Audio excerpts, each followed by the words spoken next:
On today's episode of the Investing Revolution, I have my good friend Pete Neubig joining me to talk about fleshing out that property management toolbox with some remote professionals. Make sure to listen today. Thank you so much. This is the Investing Revolution, a podcast designed to help your real estate investment strategy. On this podcast, we'll teach you the actionable steps to take and pitfalls to avoid so that your real estate investing can thrive. Welcome to the Investing Revolution. I am your host, as always, Jonathan Cook. And today I have another one of my really good friends, Pete Neubig, the CEO of VPM Solutions. Pete, how are you doing today, man? Man, I'm doing fantastic, Jonathan. Thanks so much for having me on. I'm really looking forward to this. I was so looking forward. I jumped on 10 minutes early. So. Look, I enjoy you being on 10 minutes early. It allows us to record some outtakes that maybe we can do a super secret outtake TikTok later that we've that's for the gold. That's for the premium membership. That's for the premium members. Absolutely. Guys, we have been talking about the property management toolbox for the last several weeks, talking about how to make property management efficient, how to find a property manager that not only knows what they're doing, because, any one person can really know what they're doing by themselves, but one guy can only do so much, right, Pete? Absolutely. So, Jonathan, when I started on the investor side. So yeah. So my business partner and I, Steve Rosenberg, we owned 31 houses. And I actually owned two apartment complexes, a 50 unit and a 30 unit apartment complex that I was kind of self-managing all this stuff on my own while I had a full-time job. To say that I did it successfully would be a lie. It was terrible. We didn't know, we bought so much that we almost put ourselves out of business. Yeah. And I had no idea that there was actually management companies for single families. I actually thought I created the industry. When I started my own property management firm. Every one of us, when we started and we kind of figured out this kind of idea, I should do this for other people. I do this for myself now, but this is probably marketable. I could probably talk to some other investors that I know about managing their properties. I know how to collect rent. We all feel like that until you meet other ones. I just got so lucky. I found NARPM. I was actually getting my real estate license and I was taking a property management class and NARPM actually sent the instructor a card. Yeah. And so he and I actually went to one of their local chapter meetings, and then I was hooked. But, I want to, because I know most of your audience are investors. Yeah. And a lot of people think, well, it's just collecting rent and it's super simple to manage a property. And I know as you're going through the toolbox, it's not that, right? Yeah. And so why would you hire a property manager? Well, for one, the main thing is, what is your time worth? Yeah. Right? Can you spend your time as an investor going out and finding deals, building relationships, of contractors, of bird dogs, of realtors, because you get the right deal. If you get the right deal, you make your money on buying the deal. Yeah, of course. Right? Not managing or running the deal, but when you buy is when you make your money. So if you are the guy running down and trying to collect rent, the guy that's trying to answer, phone calls. By the way, I don't know any self-manager that actually renews leases. Oh no, of course not. One year and then out, or you do the auto renews. And correct. It just auto renews month to month, right? And so, if you think about what your time is worth, you end up doing a 10 or 15 or a $17 an hour job, right? Between property accounting and maintenance, right? And meanwhile, every time I talk to an investor, when I used to own my own property management firm, they're like, oh, how much do you make a year? Well, I make, 150,000, 200,000.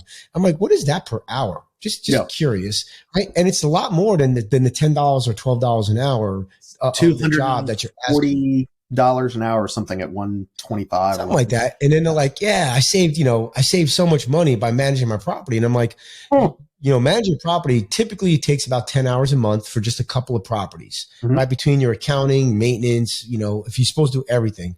So for a small percentage of the rent, you literally can have a whole team who's super knowledgeable, way better than you. Like, do you really want to spend your time learning about property codes, or learning about, fair housing, or learning about what the newest thing that, the government is trying to extract money out of you for, so just hire, you hire the AC guy to be the expert, right? Yeah. You hire the realtor to be the expert to find the deal. Hire the property management company to be the expert. Like, I just find it fascinating that people will try to save $70. And then of course they don't have you hire an insurance person to make sure you have the right insurance.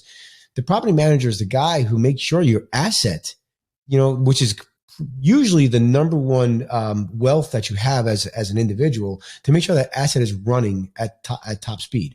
Yeah. When I had Tim Wallace on, and when I also had Tom Saggs on, we talked about the time that it takes. 1 hour of your day. What is 1 hour of your day worth? And if we're calling an investor making $150,000 a year, we estimate their time is worth $250 an hour. I mean, and I know when we do consulting, actually, I mean, now that I'm, full-time consulting, I know what my hourly rates are, and they're more than that. It's when you have somebody that knows what they're doing, what is their time worth, and what is an investor's time worth? Definitely $250 an hour minimum. And if you're taking an hour out of your day to do something that a property manager is going to do for, somewhere under 10% a month, or maybe around 10% a month. And I don't want to talk about rates and stuff like that, because that's not the point. The point is, if it's going to cost you $50, $60, $100, even $200 a month for a property manager to find you the right tenant, show it, find a tenant to be in your property, and then do the screening, do the evaluations, collect the rent, make sure that they're following all the legal procedures, and then talking about the actual administrative work that goes into running the business of a property, and it costs you less than $250 an hour, then you're making money on this thing. I mean, that's how I like to look at it. I also look at it like this. You get all of that and then more, right? Oh my gosh. Here's the thing. What happens when the stuff hits the fan, so to speak? Yeah. And you're not sure, like when that resident starts saying that there's mold, or that you didn't do this, or you didn't do that, or, I want more money on the security deposit, or you didn't follow the law, it's going to cost you a lot more money. It's going to cost you a lot more stress and a lot more heartache. So like when it hits the fan, like, I don't worry about my insurance. I pay my insurance. Yeah. Right. When I insure my house, I have insurance on the house, right? For anything that potentially goes wrong. So why not have the insurance? Like, think of the property management as an insurance. But not only do you have insurance, but you also have all these tasks that get done, and then you don't have to do it. Let's talk about the administrative tasks in property management. Like, there are so many things. What time do we have? Jesus, it as much time as we need, Pete, all of the time in the world. When we talk about the administrative tasks, it's the silliest thing in the world. When I was running exclusively business development, I mean, in years past, when I signed up a client to run property management, like, well, hey, you're an investor, you recognize the benefit of my property management company, let me sign you up for that. Okay, the hard part of my job, or the part that I was hired to do as business development, is to express all the benefits of working with a property manager. This is how we handle things, blah, blah, blah, blah, blah. Walking a client from, you don't know how property management works, to, hey, sign up to my property management company. That's an hour and 45 minutes. Here's the challenges that you might experience as a self-manager, and Exactly. Here's how we solve them. Right? And so then once that's done and someone has signed a management agreement, the administrative tasks then begin. And there are, when I would go to onboard someone, when I was doing it just myself, the amount of time that goes into that is a lot. Yep. It's way more time that I spent selling them. And it goes down to these like little things, like, what is my highest and best use? Is it walking through the tax code and making sure that, like, I have the correct parcel ID to attach into these several different softwares? All right, I've got to enter this into what's the water company? What's the utility companies? What's, how to get the HOA information? It's like, it's amazing. But you have to have that. Those things are necessary to run that property. And there's hours. I mean, way more hours doing the admin work than it is even convincing an investor that they need to use a property manager, that's the hard part, right? The hard part is explaining to all of the investors listening why you need a property manager, and then why you need to use me as a property manager as opposed to all of the competition out there and all the people that are good operators. There's plenty of great operators, especially in the markets that I've always been in. There's plenty of good operators. I mean, especially NARPM ones. But it's once they've decided that they wanted to use me, what are those next steps? What does that administrative stuff look like? Do I have, I mean, if you have your property manager and they're all by themselves, yeah, the parts that you see them do from an investment, if you're an investor and you watch the things that you think your property manager does, collect rent, show the properties, make sure it doesn't burn down. Oh, that's all property managers do. That's not even close. That's like not even the easy part of the job. That's the easiest. Yeah, that's like yeah. Let's talk about VPM. Let's talk about finding some actual solutions to this.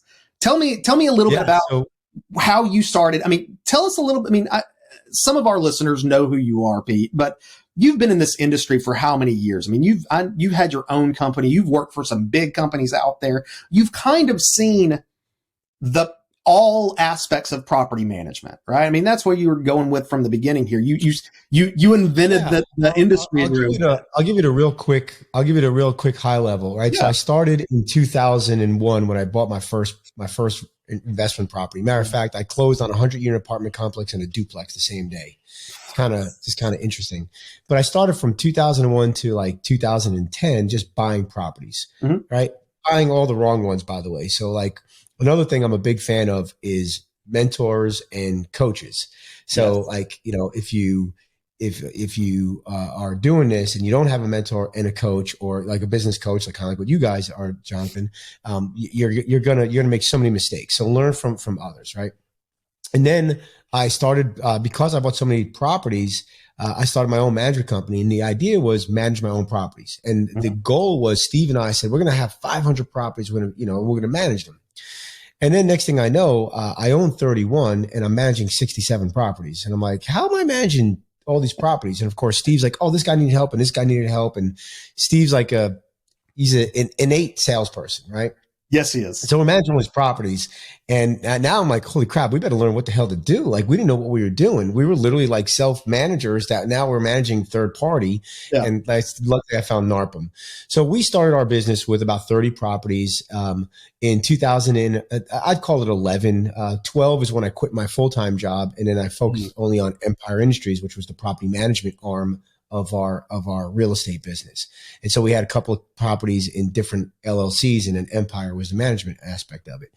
So I focused on Empire solely. So I ended up buying all these properties in 10 years, and then I bought none of them over the next 10 years, and I just built Empire. And we took Empire from 31 doors or single family properties to right about 1,000 single family properties. It was like 986 single families in Houston, and then we expanded into Dallas and Fort Worth. Well, that attracted, over the last few years, there's been a lot more consolidation in the industry, and that attracted Mind Management.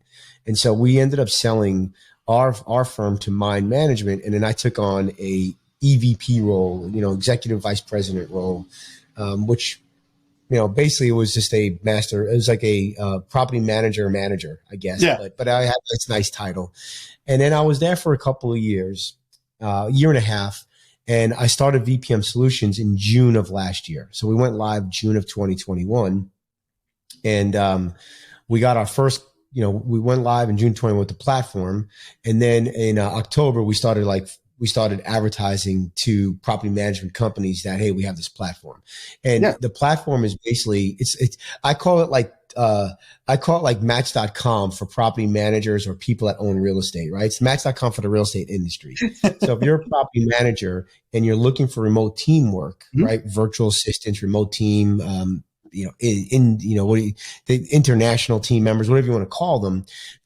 Our platform basically says, hey, we can connect you with all these people. You can find them, you can pay them, you can manage them, and you can train them. We have 16 video training courses now, 12 of them in property management.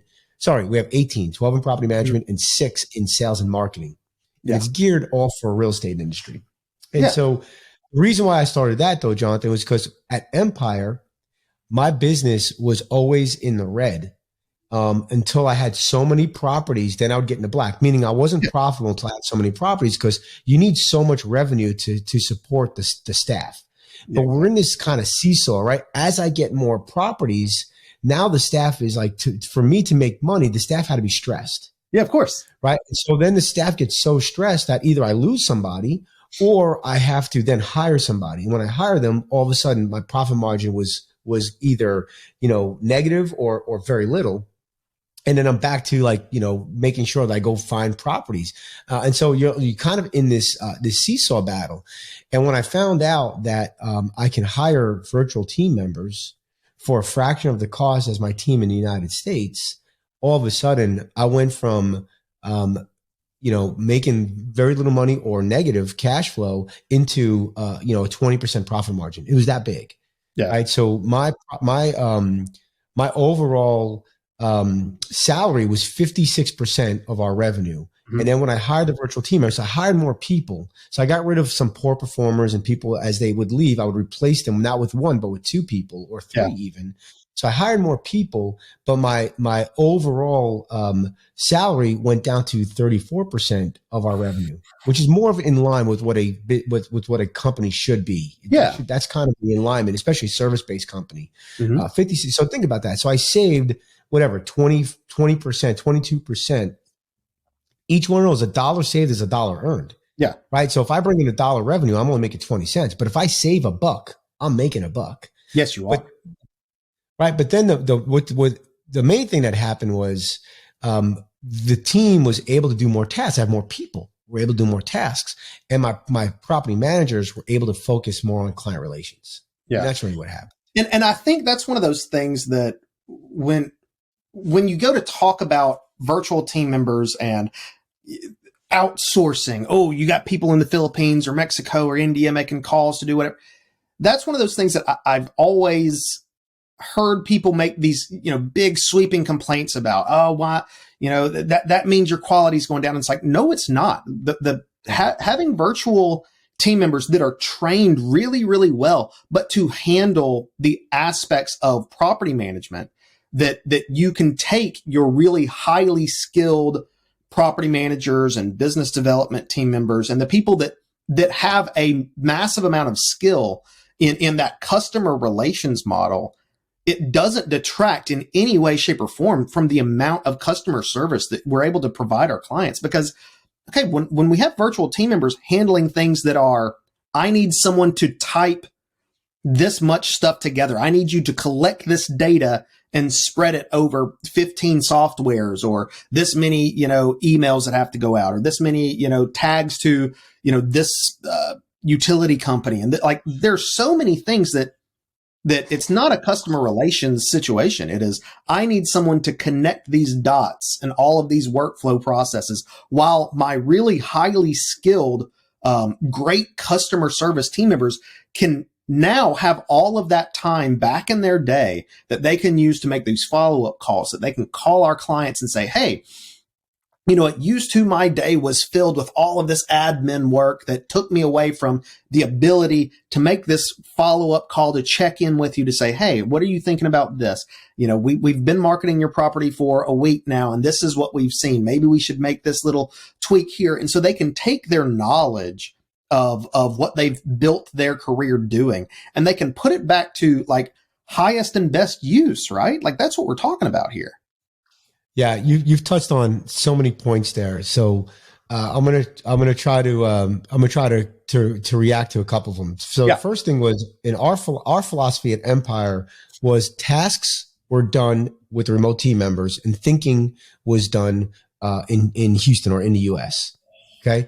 So that's how we kind of started. Now, the funny thing is, most people think that, I hire a VA and all they can do is call center, or all they can do is I email them a list of tasks and they do those tasks. And that was maybe that was true 20 years ago, 15 years ago. It's not true today. So we started that route. Hey, I'm going to give you a list. Now there's been an evolution. of remote team members. So most of the remote team, obviously the remote team members are bilingual. Okay. English is their second language. And most of them are college educated or have some type of degree above high school level. When you're talking about property management, and if you're an investor and you have all these little tasks you have to do, these are not college degree tasks. Yeah. Okay. So these are low level, low enjoyment tasks. And right now in this country, people with a high school diploma that, can do these and should be doing these, they want $50,000 a year because of inflation. Right. Plus you have employer tax, PTO, and all the stuff that goes on top of that. So it's not really 50,000. It's more like 60,000 a year. 65. The challenge is, as a property management firm or an investor, my rents don't go up that much. Right. And I can't, even if my rents go up, they're just keeping up with insurance and taxes and all that other stuff. And so your number one cost as a property management firm, it's not your office space. It's your salary, just like Empire, right? And so, okay, so how do I squeeze more out of that remote team member? Well, if I just give them tasks, that's underutilizing this person who's literally college educated. Just because they live in a different country doesn't mean that they are dumber than we are. Matter of fact, I have hired lots of remote team members who are way smarter than me. Okay. Yeah.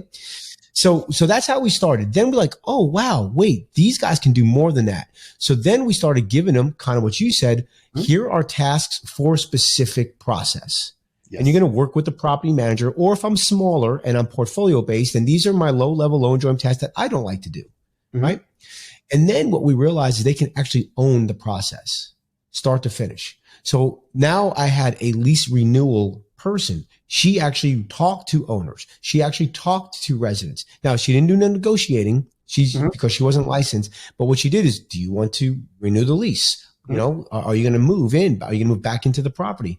And so she made sure that the annual inspection was done. Yes, Mr. Investors, you should be looking at your property once a year and actually have a report of the property, right? And then if they didn't do the annual inspection, then we had a couple of decision points. This took me about 2 to 3 weeks to train her on this. Now, we spent a lot of time training, but she was able to run that whole division, that whole process.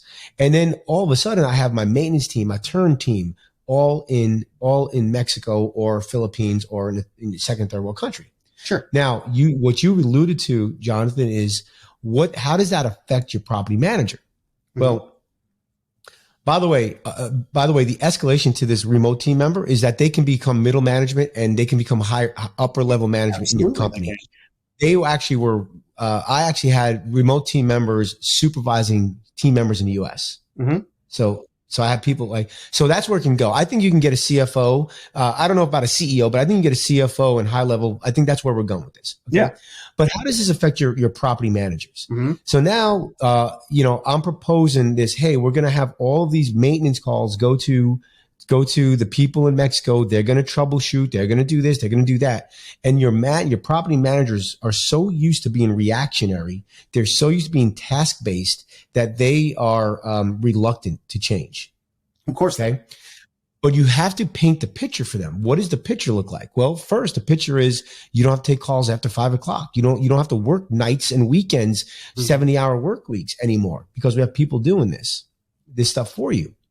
But you have to learn a new skill, right? Because I don't want you to do task-based. I need you to do management. So what we did, again, you touched on it, is how do you build client relations? Like, how do you build better relationships with your investor clients, right? How do you run your business by reporting? So I call them TAPs, 2x4s, and Mack trucks. Okay. A TAP is when you notice something that is potentially going to be a challenge.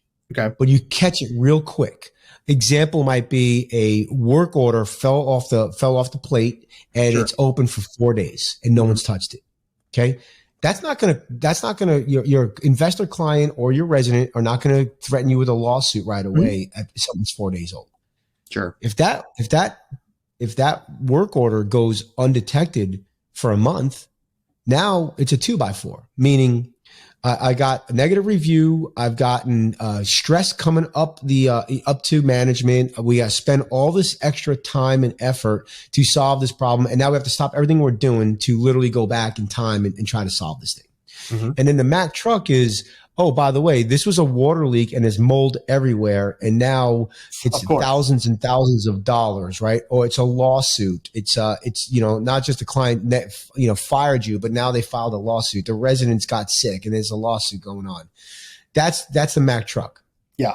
If you can train your property managers to run reports and look at at finding them as taps, all of a sudden you're not, by the way, but when you deal with a Mack truck, you've lost a client. When you're dealing with a 2x4, the 50% chance you lose the client.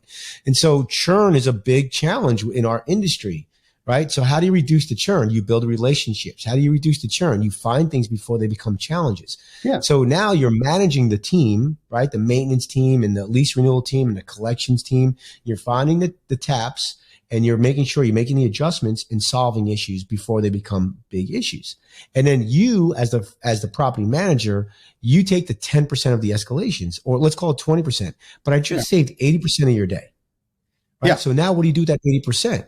When a owner client calls you and you're on the phone with them and you are literally responding to emails and doing tasks while you're on the phone with them, that comes through the phone. They say, you know what? Pete doesn't have any time for me. I got to go to a management company that does have time for me. And they're tapping on their computer screens, and I can hear them writing emails in the background there. Oh, of course. We all know what that feels like. So, yeah. And I'm a big fan of, I want to change this industry from reactionary to proactive, right? Every time I would have to make a phone call to one of my owner clients. Pete, I feel like I lost you. Oh, are you there? Are you there? Yeah, I got you now. Sorry. All right.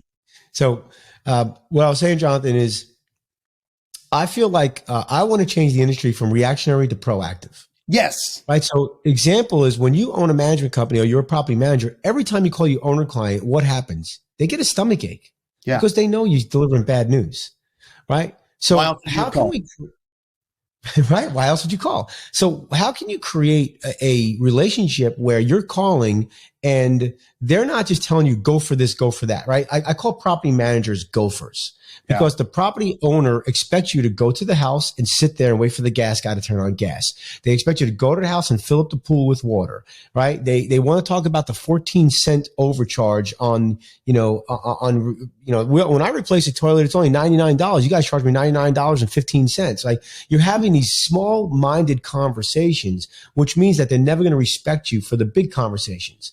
At what happened in Empire is every time an owner client wanted to talk to us about selling, about equity, about investing, I had to take that call. Yeah, of course. Because they thought the property manager was beneath them. So how do I make the property manager proactive so they have these types of conversations? Right? So now the property manager is taking their call, calling them proactively, letting them know about their property, letting them know how much equity they have, letting them know about about that. Hey, by the way, did you know that we can help you buy your house? Because we were called Empire Property Management, no one knew that we actually did realty. Yeah. And remember when I told you that the percentage of my payroll went down from 56 to 34%? Mm-hmm. It's because our income went up too, because we were able to have conversations about buying and selling their house. Conversations about, do you have anybody, do you refer to us? Mm-hmm. We were scared to ask for referrals when you're reactionary all the time and you call for bad news all the time. Right? So what happened was our churn rate went down, our referrals went up, and our income, our revenue went up, all because of this change and my team in the US, they were happier. So now I wasn't getting ready to lose my good people. And as the owner of the company, I have much more confidence in to get rid of the bad performers. Jonathan, how many times you've seen or talked to a property management company owner or manager? They're scared to get rid of a poor performer because, now they manage 100 doors and they have all of the information and they know these people and I'm scared that they'll go with them, right? So you literally keep poor performers. When you have these remote team members, they're doing most of the work. You can feel much more confident that you can cover that person. Like if they leave or you push, you free up their future, as we like to say, you can absorb those properties into your existing team. Yeah. Well, because it becomes a system that can be repeatable. When you have a company like at VPM Solutions that we have this role covered, Like it's a role relation, right? It's, I know how to take care of this role. So if you have someone that's not performing in that role, we can fill that. And when we're talking about how to make a property or how to choose a property manager that is the most efficient for you, you've got to find the kind of partners that are high-minded enough to recognize this, where it's not about a property management relationship. It's an asset manager relationship. Because when I'm looking through a portfolio, and you and I were discussing this before we were recording, I have friends and clients and relationships with people that are outside of any property management role and any consulting role. These are people that are, I mean, it's a different kind of consulting that, look, I'm trying to build this portfolio out. I've got these markets that I'm interested in. I've got these ideas that I want to, discover ways to maximize this style of investment. And Jonathan, can you walk me through the best way to do that? And so when we're talking about how to plan an investment, that's a long process that if you have a property manager or an asset manager that's helping you plan out your investment success, that's more than a 1 year relationship. That's like a 7, 8, 9, 10-year relationship. Because if you buy a property that's brand new, let's say you're going to do a build to rent model. Well, okay, you know how long that HVAC is going to last. You know how long that roof is going to last. You know how long that water heater is going to last. And so if you're getting it in the ground up and you've got a asset manager that can help plan out the next 10 years of that property, we recognize, there can always be storms and, incidents that might, escalate when a roof needs to be replaced or when a water heater needs to be replaced or something. But when you can plan out the investment as, all right, you're not going to have to worry about the HVAC until year 10. You don't have to worry about the HVAC or the water heater being replaced until year 7. The roof should be 15 to 20 years in the future. And so let's go ahead and worry about how we're going to set aside a little bit of reserve accounts, and we're going to track this. And your property manager, your asset manager now is going to make sure that all of the, periodic reports are done. And so we're checking things like, has the air filter been replaced every, 3 months or 2 months or whatever it needs to be for your market? That's going to make sure that we can hit these 7-year timeframes or 10-year timeframes in the future for when these big capital investments need to be reinvested in, so that you can maximize the overall return on, I bought this build to rent strategy because these are the things I'm looking to make sure is done and done properly. And how does your property manager? I'd even go one step further. Yeah, like that's kind of a given. But the one step further is they actually become your an asset to you as far as helping you achieve your goals. Mm-hmm. Right. So every time we sat down with an investor client or somebody who is an accidental landlord, what are the goals? Where you want to be in 20 years with your investment strategy, with your home strategy, with the strategy, and how can we help you get there? So I'll tell you, the last 4 houses I bought was from my property manager. She had an investor that was selling. Like, if you are an investor and you do not have a property manager manage your homes, you miss out on so many deals that don't even go to market. Like, it's just that alone, just paying the 10% on a house and letting your property manager know you're looking to buy more houses, more properties is the single reason to have a property management firm. Yeah. Because they're bird dogging for you the whole time. Right.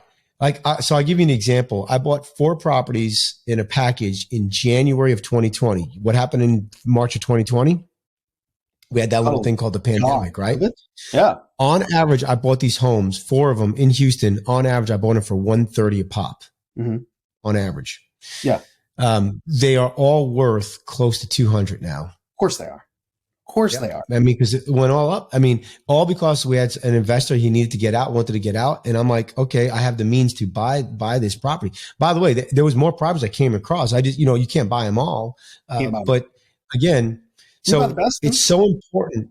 It's so important if you're a property management firm to have your manager not be a property manager, not be a gopher, but be an asset manager or client relations specialist, to have these higher level conversations, right?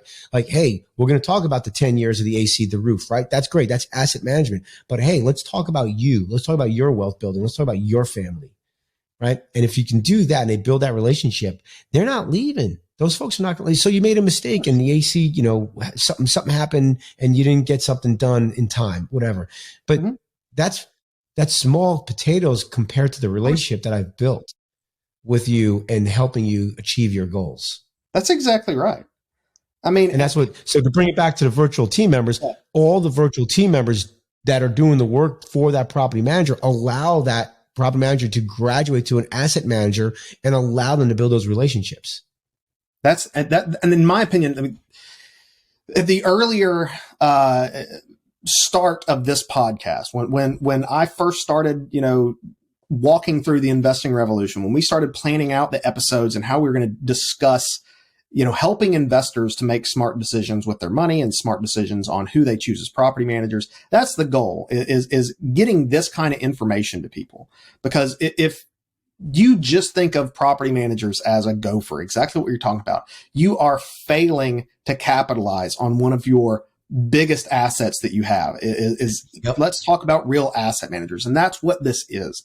VPM Solutions is allowing even property managers that maybe didn't even start out as asset managers, when they sign up with VPM, they are now able to focus their time on sharpening all of the tools that they have so that they can become an asset manager for you. And that's the goal here. That's what we want everyone to be aware of, is how best this industry works for both investors and property managers. And that's why I was so excited to have you on today, Pete. This is exactly the information that I want everyone to hear.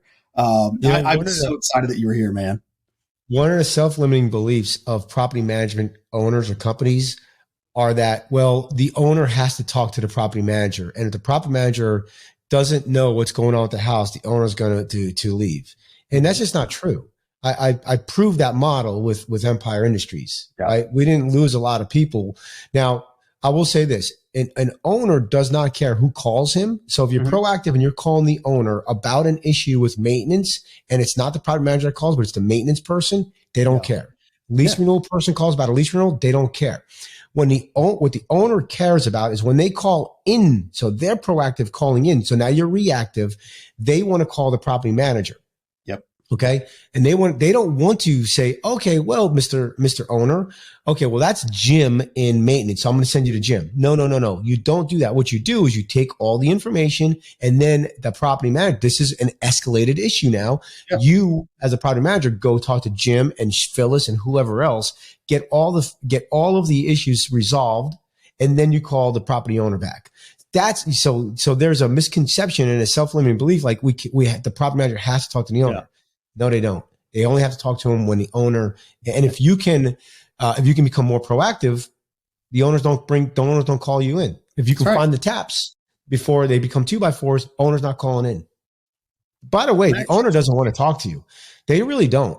What they want to talk to you about is their wealth building. They want to talk to you about this, and we never have those conversations. They want to talk to you about what deals are out there. Should I sell? Should I refinance? What is a 1031 tax exchange?